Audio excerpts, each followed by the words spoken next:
হঠাৎ যদি আপনাকে পেছন থেকে কেউ ডাকে, তখন আপনি ভুলেও তাকাবেন না।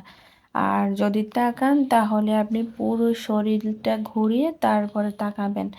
আর যদি আপনি তাকাবেন অবশ্যই এটা অপেক্ষা করবেন যে সেকেন্ড টাইম যেন আপনাকে ডাকে। মানে কথা এক ডাকে একদমই আপনি তাকাবেন না। এইটার বলার আসল কাহিনী হচ্ছে য যখন আমি গ্রামের বাড়িতে ১ম আসি, তো আমি এরকম অনেক সুন্দর চাঁদের আলো। তো চাঁদের আলোয় একটু বের হলাম। বের হয়ে একটু হাওয়া খাচ্ছিলাম। কারণ ঘরে কারেন্ট ছিল না। তো আমি যখন ছাদে উঠি, তো আমাদের ছাদে যখন উঠি তখন খুবই ভালো লাগে। আসলে চারিদিকে অনেক দিনের আলোর মতোই চাঁদের আলো খুবই সুন্দর লাগতেছে। হালকা ঝিরিঝিরি বাতাস।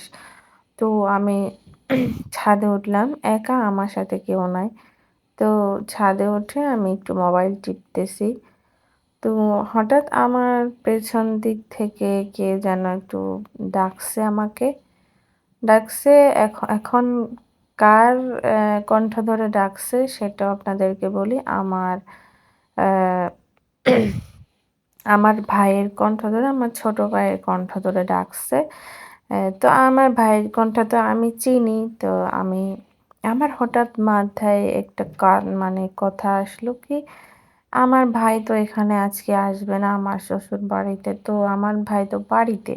এখন আমাকে ডাকছে কে? তখন আমার মাথায় এটা আসলো যে আসলে একবার ডাকাতে কেউ তো পিছনে তাকানো ঠিক না। কারণ একবার যে ডাকে সেটা মানুষ হতে পারে না, কখনোই না। সেটা অন্য কেউ। তো আমার মাথায় সেটা ঠুস করে চলে আসে। তারপর আমি আর ফিরেও তাকাইনি। আমি সোজা আমার অনেক ভয় লাগছে। এখন আপনি একটু চিন্তা করেন। আপনাকে যদি এরকম হঠাৎ চাঁদের আলোয় আপনি ঘুরতেছেন, হাঁটতেছেন, মোবাইল টিপতেছেন। পেছন থেকে কেউ একজন যদি আপনাকে ডাকে, আপনার খুবই, খুবই পরিচিত একজন কেউ যদি আপনাকে ডাকে, তখন আপনি কি করবেন? আপনি তো হয়তো তখন জানেন যে ওই পরিচিত মানুষটা আপনার আশেপাশে নেই কিংবা আপনার কাছেও নেই। তাহলে আপনি কি করবেন? সেম আমার কাছেও এরকম অনেক খুবই, খুবই, খুবই ভয় লাগছিল। মানে এত ভয় লাগছিল, আমি মন চাইতেছে আমি নিজে, নিজে মোবাইলটা ফেলে দিয়ে আমি ধপাস করে ঘুরে পড়ে যাই। ঘুরে পড়ে আমি একটু অজ্ঞান হওয়ার ভান ধরি। মানে এমন কিছু হয়েছিল। আর সত্যি, সত্যি তো আমি অজ্ঞান হই নাই। তো অজ্ঞান হয়ে গেলে ভালোই হইতো। আমি তো কিছু টের পেতাম না। কিন্তু অজ্ঞান না হয়ে বেশি ভয় পাচ্ছিলাম।